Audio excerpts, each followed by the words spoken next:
Alors, mesdames et messieurs, pour annoncer le vainqueur, un coach qui a remporté plus de trophées que nous n'avons le temps d'en énumérer, le légendaire entraîneur Fabio Capello.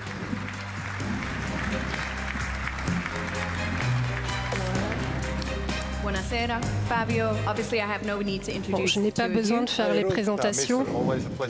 Toujours un plaisir de vous voir.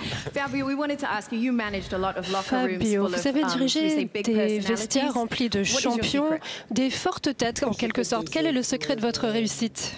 Le secret, c'est d'avoir une personnalité soi-même, d'être un leader, parce que au quotidien, les entraîneurs face à des grands joueurs, des joueurs connus, c'est difficile. Et donc il faut travailler dur pour préparer les matchs.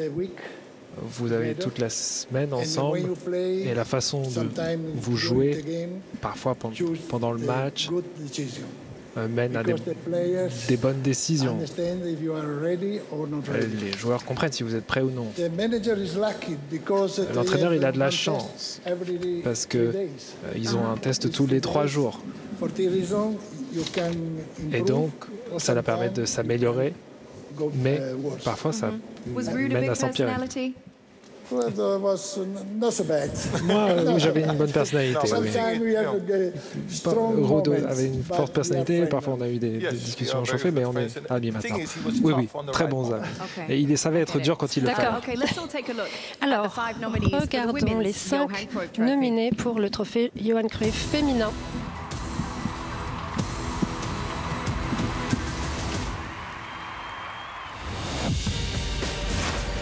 Sonia Bonpastor,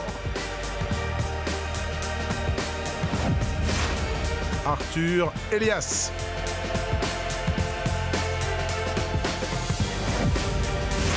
Justine Madougou,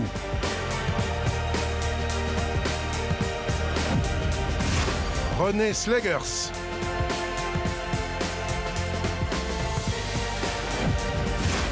Sarina Wigman,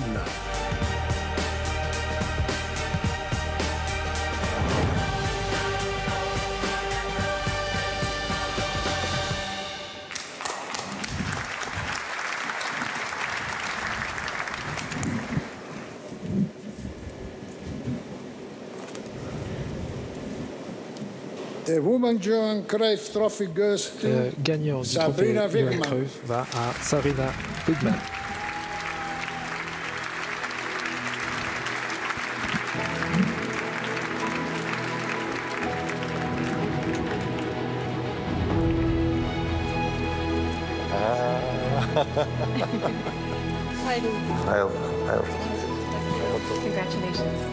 Félicitations.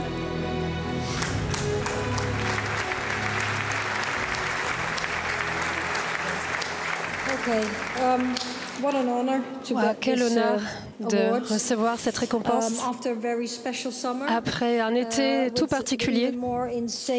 C'est peut-être le tournoi le plus fou que nous avons eu cette année en Suisse. J'aimerais déjà remercier les équipes, le staff, la FA, ma famille pour tout ce travail très dur que vous avez fait, pour tout votre soutien. Sans vous, je ne serais pas ici devant vous ce soir. Le jeu féminin a beaucoup évolué. Nous avons battu des records. Merci à la Suisse d'avoir organisé cette compétition. C'était fou. Mais il ne s'agit pas que d'une récompense individuelle. C'est aussi une reconnaissance du football féminin, du parcours que nous avons réalisé ensemble. Et et je dois dire que avec cette évolution, nous devons aussi nous montrer responsables tout en conservant notre identité. Il faut être authentique, il faut être inclusif et être sûr d'offrir un endroit où tout le monde se sent bien. Et il faut aussi lutter contre le racisme. Le sport devrait fédérer et non pas diviser. C'est aussi une récompense très spéciale parce qu'elle porte le nom de Johan Cruyff, qui nous a beaucoup inspiré, notamment moi, sur et hors du terrain.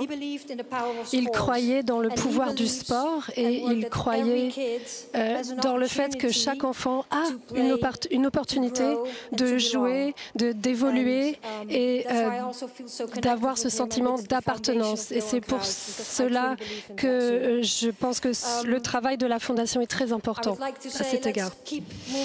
J'aimerais continuer à aller de l'avant. Il faut continuer à fédérer ce jeu magnifique, à en profiter au maximum, fêter nos succès également et peut-être danser un petit peu si l'occasion le permet. Merci à tous. Merci. Serena, avant que tu ne partes, tu as tout gagné, partout. S'il te plaît, reviens aux Pays-Bas. Tu peux revenir, s'il te plaît? Je t'en supplie. Tu veux bien faire cet effort? Oh, non, je reste en Angleterre. Eh bien, bon courage alors.